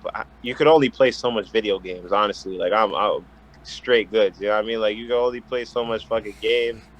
Like like what am I supposed to do to switch it up other than this? Like I got writer's block, bro. Like I can't, like, you know what I mean? Like it's just, it's crazy.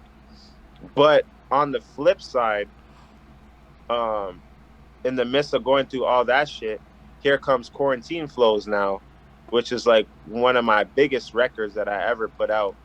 And like that song was like born in like a really dark time, bro, like in my head and everything, and kind of talks about like how it kind of affected me and what I was reading, what I was seeing, like, no, I mean, like just expressing how I felt. So there was like some positive, but on the real, like, bro, I was just really like down and out, bro. Like I would go link with Deuce like in the park. Even at that, bro, like, you know, like you can't, like you can't really shake dude's hand. Like I mean, like people can't, like, you know, be like ourselves with you. You Yo, know what I it's mean? You still gotta, like so. Like I went to Vince Price's crib on Sunday for a barbecue, which was like my first like social event with like strangers, and then you right. realize, yo, I'm not passing a joint to no stranger. Yo, I don't know facts, you. bro. I Yeah, don't no, like yeah, I. it's true. And my girlfriend just gave me shake because I passed it to people I knew, and she was like, "COVID's still a thing," and I'm like, "You're not wrong." Yeah. I'm like, and then like I was like looking at them, and I'm like, I would love to pass you this joint, but I don't think that's right now. I don't think we can do that. So I mean, we're like in proximity, consuming our own products, but like Yep. that's not what Yeah, it man. was. No, it's true, bro. Like back then, and the thing is too, I think for me is how like fast shit changed you too. You know what I mean? Like it was like one day you were free, bro, and then like the next, like all this shit you're seeing like on the news, bro. Like you're seeing, you know, however so many cases are rising, and you know, lockdown this, lockdown, like one day I was working, bro, and then I didn't work for like 3 months after. You feel me? Like it was crazy. Like, and then like just like you said, bro, like you're linking up with people that like, yo, like here, take a sip out of the bottle, whatever. But now you're like, you know what I mean? Like shit, like I don't know, you know what I mean? Like it almost made us like kind of paranoid in a sense, and like less sociable also, because I was very like antisocial. Like people that I kind of spoke to before, like, bro, I didn't see nobody. Like, you know what I mean? Like I didn't Yeah. see hear from nobody. Like everybody was going through kind of like the same kind of shit that I was going through in my head. So we were very like antisocial, you know, with each other. Like if you weren't like family to me, like close to me, like we wasn't talking and we wasn't seeing or each other or none of that stuff. You know what I mean? Yeah, I kind of do though. I think unfortunately I'm still employed, but I went work from home, which was Right. amazing. To me, it's Yeah. just cool.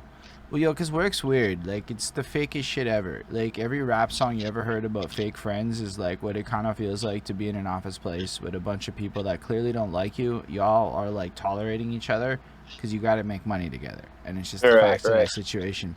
So it creates like this weird culture. And then all of a sudden you go home and we're all trying to like say hi to each other on Skype every morning and shit until it like just stopped. It was corny. It just got fucking corny. Oh, the BLM shit happened at the same time too. Oh, say word that did Yeah. happen. Yeah, Fuck man. me, eh? That's a big time. That was Yeah. that was another thing that was wild, bro. Like that too, like I was out there with Deuce. We were going to like the marches and all that kind of stuff, and like, bro, like that too really messed with me, bro, because I've always been paying attention to this shit. Like growing up over here, like we've been exposed to that shit from time. It's not nothing new. You know what I mean? Like these are like I've been like I've witnessed prejudice like a lot, bro. Like honestly, like a lot. And I ain't even the darkest kid on the block, bro. And I've been going through this shit. Like, you know what I mean? Like it's just it was crazy. That too kind of played a part in like my mental state, because like me personally, bro, like I feel like although it seemed like things were changing, they weren't. It was just more attention was brought to it in terms of like a social media standpoint. But like, bro, like what the fuck does Blackout Tuesday really do for like shit that happens in real life, like in my face, bro? Like what does that shit do? Like it's just like I feel like it was trendy, you know what I mean? Like in terms of like the marches, it was humbling to see like everybody kind of get together and stand up for what's right. Of course, you have like a couple cancers in that like environment, which was another thing that I witnessed. I was pretty nuts, but I just feel like it wasn't really changing much, bro. Like it's an ongoing battle. It's just a lot of attention was more or less brought to it around these times because everybody had the fucking attention span to, what I mean, to finally pay attention to what was going on, what was important. And even then they try to mask it, you know what I mean? Well, I think people did a lot to destroy the idea of BLM. Yeah. Like, there is a group that is BLM, and then there's like to me like it's that separate than like the ideology that people were protesting of. Like these were just separate things, but then a lot of Yeah. people put the two things together, and then politicianed, and the news did the news thing, and it got weird. Like, Yeah, yo, man. it was a wild time to watch people argue about that shit. Like, just that's all it was. It was like Facebook turned into like virtue signaling, a lot of virtue signaling. Like, Yeah, bro. to a point where I try not to talk about this shit anymore, like these issues. Like, I don't really talk a lot about the current indigenous situation because the fuck am I really gonna say? You know, like, is that Right. really gonna help the situation? I don't know. People got mad at me for not changing my profile pic, but like I saw how little, like, how do we go from like, because I went to the fucking protest, right? And everybody's Right. standing there. All these people defund the police. Everybody's saying the chants. Everybody's doing the shit. And then like, yo, we were there one time for like when the cops did some photo op shit where like they blocked off the fucking corner to sin when we was trying. They told us to leave, and then they Mm, cornered us in, mm. and then they like kneeled, and it was fucking weird. And I'm like, yo, shit about to pop off, and I was a little scared. I'm not gonna lie. Yeah. Um, and then they let us go because they wanted Right. that photo op of whatever moment they were going for. And it was like a weird situation. But then, months passed by, and everybody stopped talking about it, and I got really confused by that. Like, it kept happening, and then I don't remember what replaced it. I think the COVID shit replaced it in the minds of people, and like it's been a big old like vaccination quarantine talk for like the last year. But like, Yeah. I find that these social media trends and the way people like hyper focus for 3 months and then go, change didn't happen, and then dip out is wild. Like, change is like an almost generational thing. I mean, not to say it shouldn't go faster, but like, Yeah. it's a lot of things to make like change. All I can say is there's not a police department in NDG anymore. I don't know if that's related to it or not, but that was one change that Yeah. happened. Yeah. Nah, man.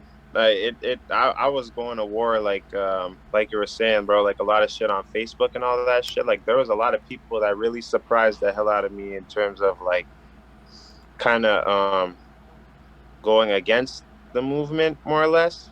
You know what I mean? Like show like these are people that have known me since birth, and like they were like trying to explain to me like, listen, like we have to face adversity too, like it's not just you guys, like bro, like what I mean, like literally, like I mean, like I'm me personally, I can remember one time in particular, like I shared an experience that I went through with the police, you know what I mean, and like it is what it is, bro. It's not like there's no like underlining like meaning to it. It's very cut and dry, bro. Like it is what it is, and it can't be anything else, and like this this person was trying to like no, it's not just your life that matters. That was the most famous comeback, and like all lives matter, not just yours. Like, well, no shit. Like we never said that. You feel me? But like, are you going through that? What I mean? Like, are you witnessing these? Maybe you'll witness it. What I mean? Like maybe you'll witness it being with somebody who's African American or such or so on and so forth. But like this person in particular has witnessed it being around me and still had the what I mean, like the nerve to say what they said. You feel me? I And feel it, like it was crazy. if you look at the language of it, it's a bunch of people saying "I" a lot, Yeah. whereas the other side of the coin is a lot of people saying "we" a lot. So it's like we suffer as a people. We Black Lives Matter. It's very we. And Yeah. then a lot of the ops to that movement are like the I'm not racist crowd, because they don't want to Yeah. have to acknowledge that there's some shit, whatever, that it might be partly true. Because I don't think a lot of us. Yo, my last name is Roy. I live in Quebec. You gonna tell me I didn't have an easier time getting a fucking job because of my last name? You gonna tell me that's not true? There's papers that say it's true. They wrote about that shit. It's facts. Yeah. Like something like 90% of the CEOs in Quebec have a last name that's like mine. That's wild. Right. Right. Yeah. So if that's a I fact, wish then it's everybody like, could think like you, fam. Like honestly, bro. Like you know what I mean? Like, it's just not a lot of people are I, really woke. bro, I've been in the white guy in the room. A white guys. That's a vibe. Where Right. like, Right. I used to argue with people at work, but it was a problem. Like, it's not the right approach and shit. I had a 3 to 4 year debate with one guy, and he's more progressive, and I'm a little more conservative. Facts, but like, he's not what he was about these topics, and it took like 3 years, and it made me have a lot of context for how big the like challenge is, but also that whoever you think is the most closed-minded fucker out there may actually be changeable, but maybe Right. it's other people's responsibilities to do the mind changing than the past has been. There's enough of us, I mean honkies, that is capable of like doing this work now. Like we can just do the work, the legwork of convincing the rest of us to do this shit. So it's like for me, yo, spit that anytime. But like, I think it's on us to do shit like check our grandma. Yo, one time my dad said some language, and I'm like, did you just say what I think you just said? He did not like that conversation. Right. He Right. was Right. not into it. He didn't Right. even admit it was true. But I know he thought about it after, and he'll never say that shit again. Right. Right. And it's Exactly, like, bro. it takes a lot of that shit to like create change on what I consider to be some of the more other issues, not bigger issues, but like other issues. Like it's wild how few people are willing to admit that there's like issues. Yeah, like bro. just acknowledging that it's like possible that it's an issue. And to this day, I see people who will still like deflect to statistics poorly represented. These people do not know stats. These motherfuckers don't know stats like I know stats, and they're wrong about their breakdowns. And I'll take them on any day of the week on a stat game. Like we can run a stat. I don't know how you do that, but we could do it. And nah, like the way they misrepresent shit. Like I had a motherfucker just on some vaccination shit try to like break down some American number, and I'm like, bro, the number of people you said in the States equates to 75 Canadians. We ain't making no fucking decisions on 75 people here, okay? That's the most tiny number ever. It's like people don't get where they're coming out when they say this shit, and they apply this irrational nominal. Nominal means top level. So people look at the top level of stats, like what it says on the paper. And then stats is like all about story interpretation. So the biggest lie ever is facts don't have feelings. The more accurate representation is facts is entirely feelings. It's just a group of people agreeing on some shit because that story was cooler than that story. So facts literally change based on who's in power. This is the definition of the word fact. Y'all can Google that shit. There's a democratic element to it. Has to be agreed upon. Therefore, facts are entirely story driven based on which advocate is the most like convincing of the fact. And then like I realized that to a certain degree, the semantic motherfuckers will just criticize you if you make a typo, right? Like and that's the kind of field we're playing in right now. So it's like to actually make an argument that's effective to this, it's fucking impossible because it's like logic traps and shit all derived from this lore that gets talked about at lunch tables with parents and shit. Like it's wild because I hear these conversations that get repeated on Facebook that go to that YouTuber, or like you'll hear a person spit some shit on this topic, and I'll be like, I can pick 5 YouTubers, and I'm pretty sure you watch them. Yep. It's like bar for bar what these YouTubers say. It's wild to me. Anyway, so. Nah, you're right, bro. Honestly, bro. Like one thing I could agree, bro. Everybody always has an excuse. You feel me? Like it could happen right in front, bro. They just always have an excuse, bro. It's always dismissive. You know what I mean? Because it ain't them, so they don't really give a fuck. You feel me? Yeah, but the worst, bro. I've done said a lot of stupid, offensive shit to a lot of. I've said hurtful things to a lot of people in my ignorance. So I'm willing to bet we all said hurtful things to people in our ignorance. 100%. Because, yo, look at 2000s comedy movies and tell us that our humor would have been on point back then. Yeah. Yo, this is facts of the situation. Go watch any 2000s comedy movie and tell me you go comfortable saying that joke to a black guy in 2021. Yeah, nah, yeah, nah, for sure not, bro. For sure Um, not, bro. yo, I love the fact that you care about this shit. Bro, I'm all about this, man. Like, I'm all about this, bro. Like, and it in a perfect world, you feel me? Everybody would be considered equal. You know what I mean? There wouldn't be any of these kind of, global issues and all that kind of stuff like that. But as I said before, bro, like you're always gonna have them, like certain couple cancers. You know what I mean? Like in a group of people that's like, as you said, anybody could change, bro. Like you know what I mean? Like the dumbest motherfucker could just we see the light one day, but like I said, but like you said, bro, like it's really up to the people themselves, bro. And like we can push it all we want. You know what I mean? Like you can't force nobody to do what they don't want to do, you know? So and But y'all, the longer that motherfucker thinks that way, bro, like generations to come, it's just gonna be passed down and you know what I mean, the cycle continues, you feel me? I think shit's changing. Not fast, but changing. I mean, what I Right. can see is that a 20-year-old in multiple countries has the same aversion to the bigotry of their parents. And that's Hmm. pretty across the world. I managed to tap into a few countries and talk to 20-year-olds, and it's wildly how much they all Google the experiences of other places, which is not something we could have done at 20 because Google was not Yeah. what it is, and Wikipedia was not what it just wasn't where it's at now. Right, right. So for me, I'm not optimistic on that front.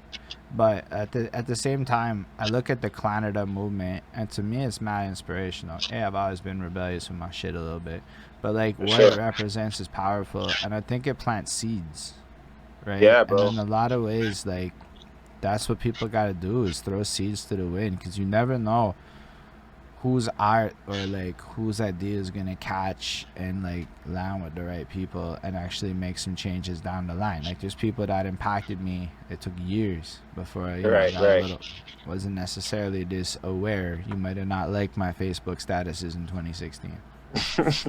Yeah, for sure, bro. Nah, man, nah, 100%. Like I stand. Another reason why, you know, what I mean, like when I say like before, Canada just gave me a new life. Like I fit in with, like my mentality, bro. Like it fits. You know what I mean, like this is the way I think on a regular basis, bro. Not just because, you know what I mean, like I represent Canada. Like this is literally me. This is how I think. This is how I feel. This is what I've been going through.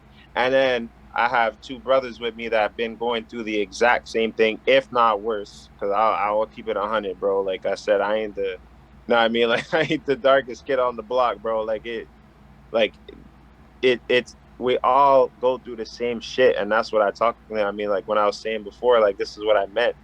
Like we all got to face the same kind of adversity, and like when this whole movement came about, like that's why I was riding to the wheels fall off, bro. Like this was like, yeah, like this is me. This is where I should be, bro. You know what I mean? I do. I think Yeah, that's blessed. I love. It's my favorite part of what y'all bring to the table. Cause to be real, like there's not such a thing as a successful brand that doesn't have a mission or a cause to get behind. Like I can just know that I fucks with Klanada. Like I fucks with it. I just know what it right, right, represents, and it makes it simple. And like I could rock that brand. Other brands, maybe it's more ambiguous what they represent, and so it's harder to just like clean cut fuck with them. Then you have to figure it out. But I think that I think that's what it takes is people just taking it, whether or not they agree with you. At least it's polarizing, and that's probably right. good for your brand too. Yeah, man. But I fucks with the Yeah, fact that you keep it so authentic with your music about who you are. Do you like read? Are you a reader? I not so much these days, but before a little bit. But yeah, if I could, I would honestly. If I had the time, for sure, I would. I love to read, man. I love to read. I like to learn new shit. I like to be educated on a lot of stuff, bro. Shout out to Deuce again because he put me on game for a lot of stuff, bro. Like a lot of shit that I didn't know before, bro, about even my own heritage dated back, bro. Like he put me on a lot of stuff, bro, and I learned a lot of stuff. But I love to read. I love to read into stuff, and I like to learn, bro. I'm a sponge, bro. I like to learn about a lot of shit. Yeah. Yeah. So when it comes down to stuff like marketing, how do you feel about the social medias and that whole side of life? Uh, I mean, in terms of like, I mean that social media really helped me as an artist in terms of marketing, just to get my stuff out of different provinces. Like it's fire, bro. Like, cause you just put something out there, next thing you know, bro, it's globally recognized. You feel me? Like in like a night, not even. You know what I mean? Like you can watch the shit happen in front of your face, and that's kind of like what I've been going through since I've been dropping all my videos and everything. Like I love it because before we didn't have nothing like that. You really had to push the shit yourself. As we were saying before, sell mixtapes. You know, you're going to like radio stations, which people still do, but I mean, all these things could be recognized now on the internet, and I fucks with it because it could get out like to a more broad audience quicker. But then there's the dark side of it too, where folk just rip your ass apart. Like pause, but like people just like they go crazy. You know what I mean? Like there's more haters, out there, more hate than good. You know what I mean? Yo, you know what I realized dealing with the United States of America through comment sections? Freedom of speech means a very different thing in the States. No, it's wildly different. Like, they just spit whatever the fuck they spit. And we have, like, No filter. Like, I started working with the New York City dudes, and I'm like, we're a lot more polite in a superficial way. I can't say it's authentic, but we at least have a lot more consideration with everything we say to each other. Yeah, for sure. For sure. Nah, And that, yeah, it's very they don't give a fuck, bro. Like they'll say whatever it is that comes to their mind first thing, bro. They just typing that shit out right away. Yeah, so, man. like, what's your favorite social media platform? Uh, bro, like for me, Instagram has been the thing, bro. For me, like, I mean, now they kind of changed the rules a little bit up on there, but like before when I was releasing all of my stuff, like, like having the blogs from like Ontario and Toronto and places like that share my stuff, like that's when things like really took off for me in terms of numbers and like just people like get like wanting to know who I am, bro. Like growing up, like doing music, like people that know your shit in the hood, like that's one thing, but like now I'm getting calls from like people that like they're genuinely fans, bro. Like it's kind of like, bro, like your music's sick, bro. Like I listen to you more than I listen to Dirk, or I listen to you more than I listen to Lil Baby, or all these people, and it's like, what, bro? Like, you know what I mean? Like me, you know what I mean? Like, it's Makes sense. crazy. I mean, it might It's be crazy. crazy to you, but like you're pretty, really, really good. But also, you're not just really, really good. You're really, really good, and you've been practicing for like 20 something years. So when you think Yeah, about shit from a point of mastery, perceptions, and shit, right? Like, you're talking about a dude who is being schooled on memorizing bars and fucking singing from like time, and then already doing poetry since 10 years old. I mean, hanging out with already bunch of guys that are doing it for reals at adolescent age. Like, yeah, you basically all, because there's a lot of things that like are not songwriting that go into songwriting. There's a right, lot of right. things that you just don't know. Like, your early shit is just usually you writing some shit, and then you learn a lot of things. So like, when I write songs now, they're like, there's so many things that are deliberate, that are like that are just like not really stuff I would have ever thought about branding wise, and who is this Sure. for, and a bunch of shit, where you would have probably had to learn a lot of these lessons, even if it's a subconscious absorption, because like you say, you're a sponge, so you're taking it all in. So by the time you're dropping shit, you're already at a point where you're connecting with, if you made 7 versions of the song, my guy, that's some Yeah, man. professional people shit. Like, Linkin Park makes like 40 versions of a song. Linkin Park took over a decade. Like, Yeah, bro. that that's big. That makes sense that you have fans that are connecting the way that they do with you. Plus, Yeah, man. you get Deusgod out there showing you how to run up other stuff. Like, cause y'all got like a swag to the presentation of like unity together and like putting on for each other too. That's another big thing. It's not just like you. Hell You yeah. have people that like get excited for you. Like for real, the number of viewers has not dropped under 10. Oh That's why. fuck, for real. Yeah, like I know that might not seem like a lot to people, but like for me, on my numbers, I'm like, say fucking word. This is a good interview. Nah, bro, yo, like I said before, bro, like Deuce is my guy, bro. Deuce is like the big brother that like I never really had. You know what I mean? We was always around, like, you know what I mean, but we got like close when like we when I got a little bit older. You feel me? But like like I said, it goes deeper than just like being in the same area, like watching Deuce skate and all kind of shit, bro. Like for real, like I was that little youth, bro, watching Deuce skate. You know what I mean? Like chilling in the park, all that stuff. Like it goes deeper than that. And like, bro, like for real, like in terms of like more recent times, like when we're talking about mentors for me, like it's him, bro. Like just straight like that, bro. Like it's just been him. It's always be him and I, like even through the pandemic shit, bro, like linking up with him, it helped me a lot without him even really knowing it because he was the only dude that I was I was like trying to link with. You know what I mean? Like he would link me up like, yo, bro, like, you know, reach outside, bro. Like, you know what I mean? Like, let's get out a little bit. And that kind of stuff, like, you know what I mean? It helped me more than you would really know because I don't really talk about his shit. But you know what I mean? Yeah. Like he's really that dude for me, bro. And that's why, like, when it comes to the music, bro, like 100,000% effort comes forth whenever I'm on a track with him or whenever I'm trying to like push his music per se. Like I always go all out because like that's just my dude, bro. Like there's no other ways to put it, bro. Like I push his music like I would push my own, bro. Straight. Yo, but to be real, we should be all doing that a little bit more Yes. as artists Yeah. in the city. I like, I'm gonna be real with you. I'm not even faking when I say Busta Blank's a song I fucking like. My Bro, one of girlfriend my knows Busta favorites, bro. Blank. Like people, I don't even care. I'll just be sitting there and like we'll just say it to each other now. Like it's fucking great. Yo, Busta Yo, Blank, for and it's just real. fun to say. Like shit's hot. We should all be sharing it. It makes the city look good, and shit's hot. Like why would you not Yeah, want to share that? I'm, yeah, man.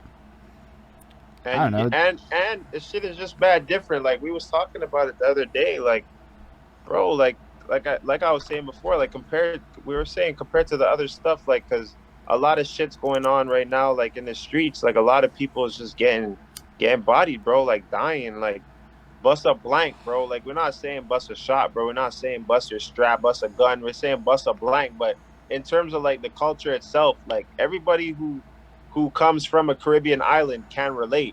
You know what I mean? Like bust a blank when a crazy rhythm comes on. You know what I mean? Like you know what I mean? Like let's say my grandfather plays like a crazy rhythm that comes on. You know what I mean? Like I'm you know what I mean? Like I'm busting blanks, bro. Like you know what I mean? Like it's literally like that, bro. Like in my mind, and that's why the song holds power for me.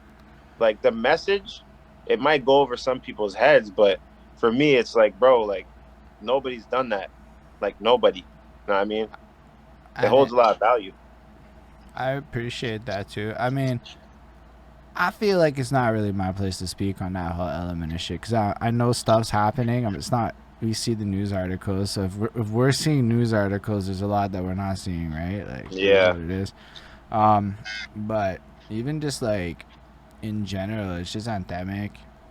It has like all the Deuce's music I find has this unity protest feel to it, which I really like. It's Yeah. almost counterculture in its existence. Like Deusgod's one of the most punk motherfuckers I find in music. I know that might not be the description most people would apply to it, but what I get out of I fucks with it heavy. But what I get out of Deusgod's music, what I get out of punk music, Right. yo, Right. like I listened to that fucking tape he put out today or yesterday. It's fucking fire. It's just his Yeah, vibe, and bro. it's just unconventional. It's just not. He doesn't care about rules. He just does. That's fucking. I fucks It's with that a art, lot. bro. It's art at the end of the day. Like that's real art. No But it, rules, bro. You just do what you feel and you know what I mean? Like do what represents you at the end of the day. I definitely think that is fun. It's cool that you had that relationship. I actually described you as the Chris Crum to Deusgod at one point to somebody because I felt they would understand the relationship, and I thought that's cool that you ended up going there with it. Cause yeah, I'm like, that's how Chris Crum and I roll. That's the Yeah, same man. thing. Yeah, That's bro, fire. for real. We always touch road, bro. Always wherever he was at, I was at. You know what I mean, or somewhere close. So like, Yeah, man. so what do you have like? What other kind of stuff do you do outside of the music? What else is there going on in the life of Tizzy Fields that you want to share with people? Me, I mean, I'm a barber. That's my job on a regular full time. I work in a barber shop. Um, I play football. I play semi pro football, What does and semi-pro football mean? Does that mean you well, get paid? basically, nah, you ain't get paid. There's a fancy way of saying senior football, but you know, I ain't trying senior. You know.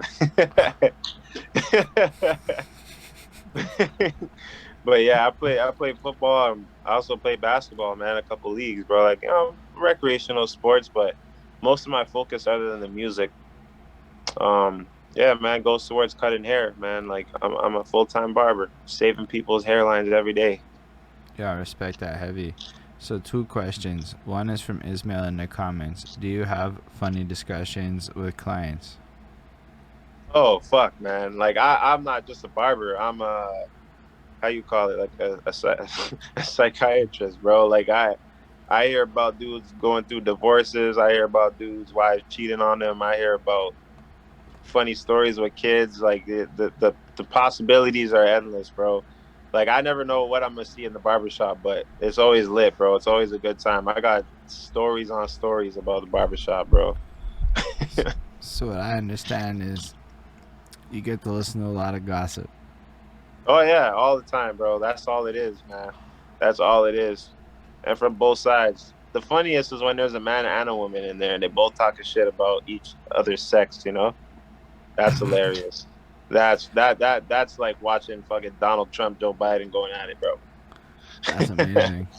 No, for real. Yeah. The one thing I realized doing these interviews is how much dudes love gossip. Yeah. I mean, in the barbershop, bro, it's you can't avoid it, bro. You almost have to like you almost like in terms of being a barber, you almost always have to be like on a neutral kind of platform for like certain things because like if you kind of put your emotions into it, like every day you'll get pissed off, guarantee. You know what I mean? Like you'll guarantee just get pissed off. Like obviously, if it gets too much for me, I'm like, hey, bro, like you know what I mean? Like you don't have to shut the fuck up. You know what I mean? Like you're getting a little too ahead of yourself, but nah, man, it's crazy. There's always gossip constantly, 24/7. Alright, so the other side of the question is being in a barber shop slash a recreational sports dude a good way to promote music? Because my life has me in my room a lot, which is terrible for meeting new people, which is terrible for promoting my new music to people organically. Right. Honestly, yeah, bro.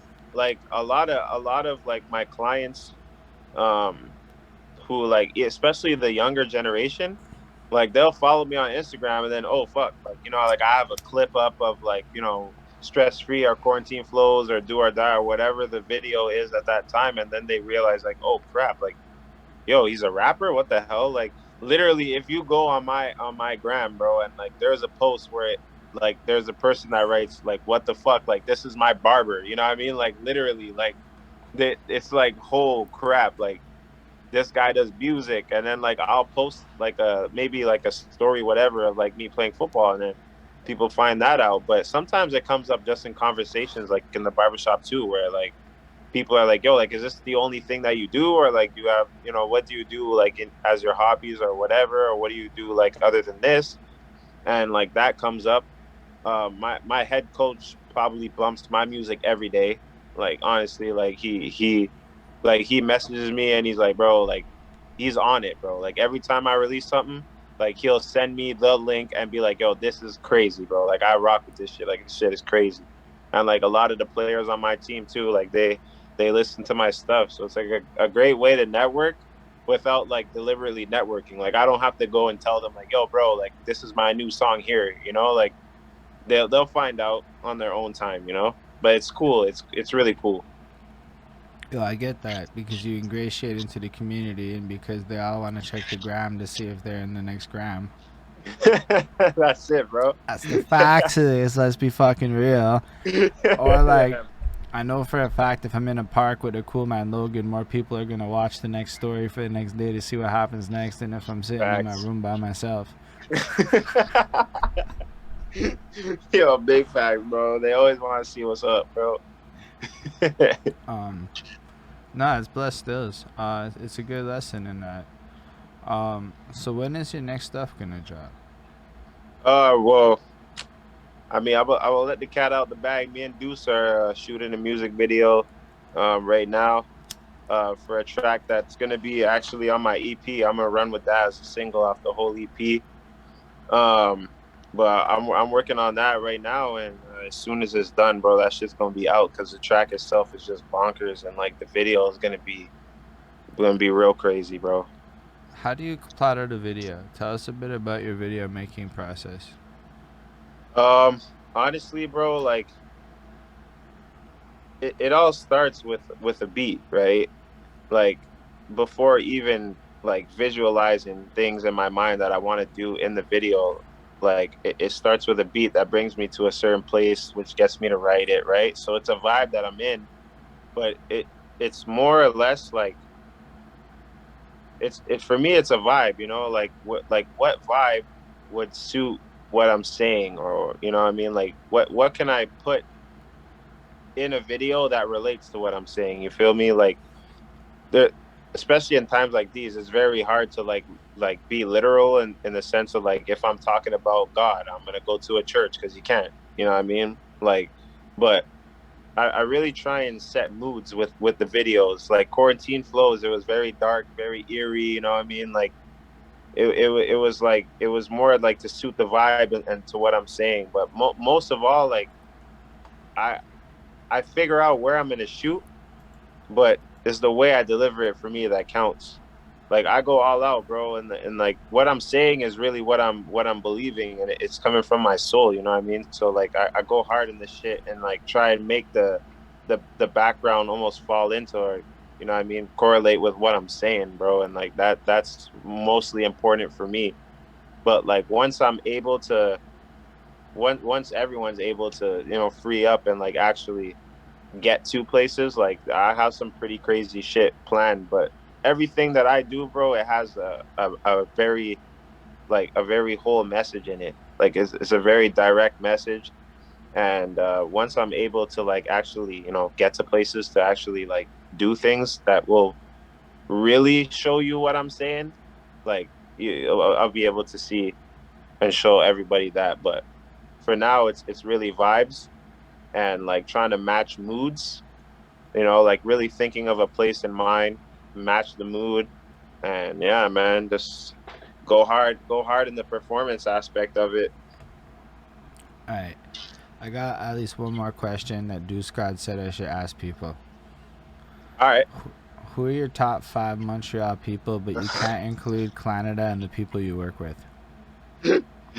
um, my top 5 artists, it's gonna be number one for me is Skyfall. Like he's a younger artist, bro, and like this dude is just like he's insane, bro. Like insane.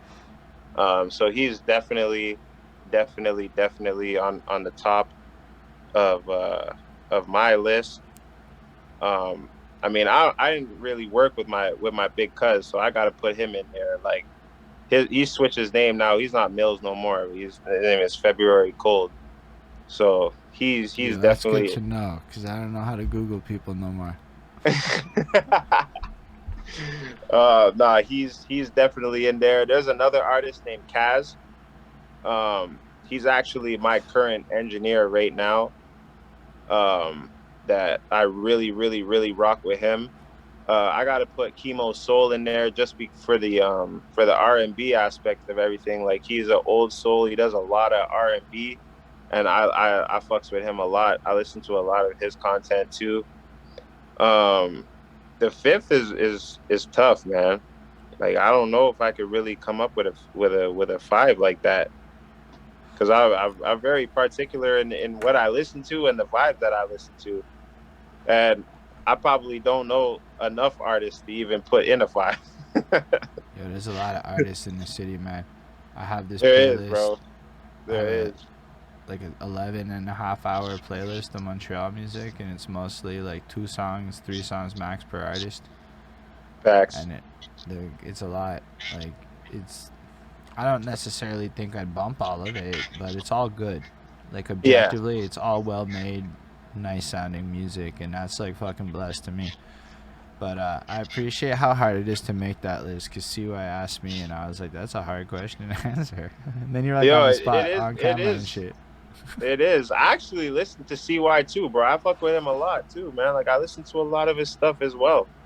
Like, you know Honestly, what I mean? like Like, his ad lib game is some of my favorite ad libs in the city. Like it's something that like I didn't appreciate when I was younger, but I almost look forward to when he'll like money, and you're like, I can't do what he's doing, or he'll have like his French Montana sound that he makes, like the one that like yeah, sound, or like a few others, and they're just like, you don't even care as much, and I don't mean it like his bars aren't whatever, but you almost don't care as much because you're almost excited for the Mad Libs coming through on a CY verse. That's my favorite part.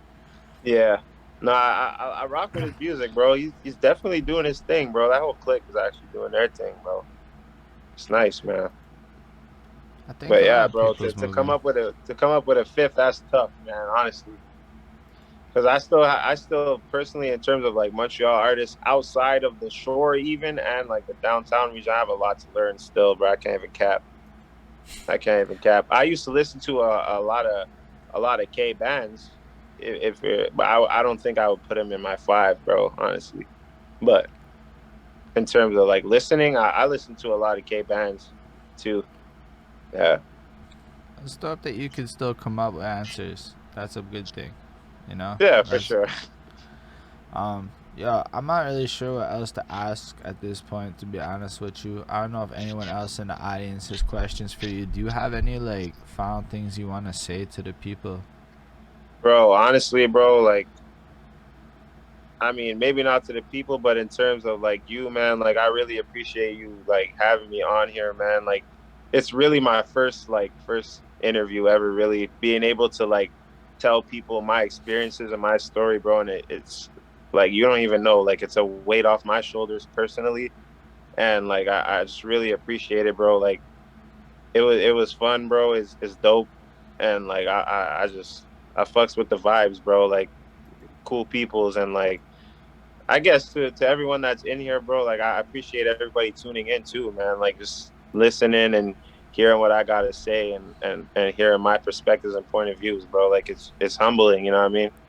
Like I thank everybody and I thank you, bro, for real. I mean, for me, it's like, yo, what up, Merker? Like, I'm gonna try Oh and aim to shit. be at. Yo, what up, Cali? Shit. I'm trying to be at his house at like 6 in the morning tomorrow. No lie, For because real? yo, my next mixtape is called Yo Merker. I found these in my emails because he emailed me 5 beats, and then he's like, "You can't mix them." It was his subtext, and then if I'm able to be like, because I'm off this week. Yo, when you said you was late, it was like I'm like, I don't work tomorrow, and I was like, okay, that's okay. So like, yo, 6 in the morning. I don't know if I'm gonna pull that off. We'll see how 6 in the morning me feels. It might be more like a 7 in the morning pull up. But yo, if America's gonna touch your shit, you kind of want to be in the lab and see what he's doing. He's gonna be an engineer school guy. Also, Yeah, Copper bro. Merker Music Big Pat. He's selling them shits. Hey, Um, bro, like big shout out to Merker actually, because I was telling you about like the first time I ever recorded it or with Mills in the studio, it was at Merker studio still. So big ups to say Merker word. always, bro. Yeah, bro, big ups, man. Like Yeah, Merker see my growth and everything like that for over the years, bro. For real, for real. Yeah, man. honestly, Merker seems to be like in one of those background guys that a lot of people he's touched. I mean, you just have to go look at his Facebook page with the wall of legends that's recorded at his shit. And y'all can Yeah. afford Merker, so if you need a place to go record, go check out the Murky Poo. That's what I Yo, have. for real, That's my bro. Facebook message chat with him. I call him Murky Poo. Nah, it's always all love for Merker, man. That is another mentor I had when I was young up until present day, bro, for real. And I fucks with Merker's music too, like heavy, bro. When Yo, we me talking too. about messages. Yo, Yeah. Merker's like fucking last two projects. Like, yo, his 5-track thing, Long Night or whatever, Long to nights. me, Yeah. bro, like, I don't think I heard a lot of rappers speak on shit that related to my journey so specifically. Right. You know, like, and that was cool because, like, a lot of people talk about a lot of things that, come the fuck on. I didn't go through any of that shit, bro. It's all Right. periphery. It's all like, I heard your stories type thing. Yeah. But like, Merker dropping in, yo, bro, all my bills are paid. Shit, that's a banger right there. You know, I know that feeling. And then the song about his woman and shit, I'm like, bro, Merker be spitting it all like in language I understand. For real, bro. Tangible stuff, bro. Like that's a real dude, transparent dude, bro. Like he'll keep it real with you 100%, bro. He'll diss He'll you on keep your it own real with you. mixtape. Yep.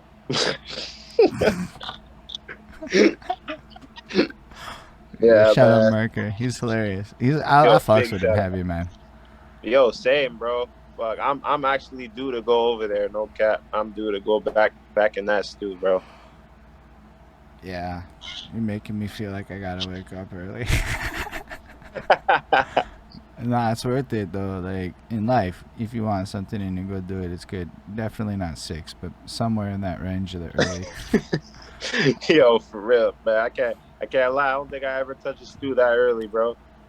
I went to Merker's crib one because yo, Merker decided like straight up to go into my his whole like open hours because he has a contract with his kid and he's being dad of the year and shit, and so he's got to abide by this. It was like 9 to 5 or 6 Monday to Friday. I'm like, motherfucker, are you kidding me? That's when I work, right? Yeah. That's just it. And I'm like, okay. And then he's like, so 6 something in the morning. So I actually cycled to his crib one time because I wanted to meet him, right? I Right, never right. met the dude, and it was like 7:20 in the morning, right before work, and we did a thing that I shouldn't say because it was right before work, and then went about the day and came back, and then I was back at the crib by like 8:30, 8:45 or whatever, ready for Yeah. work, locked in. And I'm like, that was a good morning. I enjoyed it a Yeah. lot. It was like cool seeing Merker's crib. I want Merker. I want access to Merker's library of fucking music and like Merker. Yo, Merker. We need to get on some fucking like. You want me to do reviews of people that old school Montreal shit? We could like look into looking at all that shit in Merker's catalog that nobody's ever fucking heard, cause Yo, it's in for real. Merker's fucking CDs. Yeah, bro. And his catalog is huge, bro. For real, for real. Like, wait, he has gems, bro. Like, I was just telling him the other day, like, it was his birthday, and I told him, bro, like, yo, I appreciate you, bro. And like, Marcus said words and songs that I live by to this day, bro. I'm not even gonna lie, bro. Like, he's Yo, he's he's dope, man. yeah, I'm glad He's Merker dope. popped up and we could just talk about how dope Merker is for a minute. Um, but yeah, honestly, again, I appreciate you coming through. I appreciate everybody that watched this for real reals. I appreciate you too, Tizzy Fields. Like, I appreciate people in general who are willing to dedicate their life to anything. I don't know how else to Yeah, bro. put it. It's a big deal, right? Like to actually put that much time into it. But for me, it's all about the missions and the causes, and the rest of it's just mannerisms and tools of expression and shit. So I fucks with anybody that can like live by a cause like that, and the fact that you're making it about that, that's some leadership. That's dope to Yeah, see bro. personally. Appreciate it, bro. For real, for real. Appreciate it, man.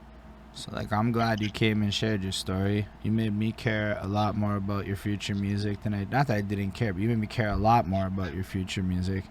And Yeah, appreciate it, bro. honestly, it was a good time.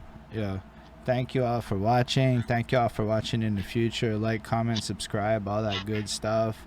Make sure Yes, you sir. Tizzy Fields' links is all down below, so he doesn't have to say it. Y'all can come through and just click on it, follow and support and all that good shit. But yeah, so on that note, y'all, it was super great having you again. Live long and prosper, everyone. And again, thank you to all the people in the chats, because yo, when you guys in the chats make it like super litty like this, it's a much more fun experience, is all I'm saying.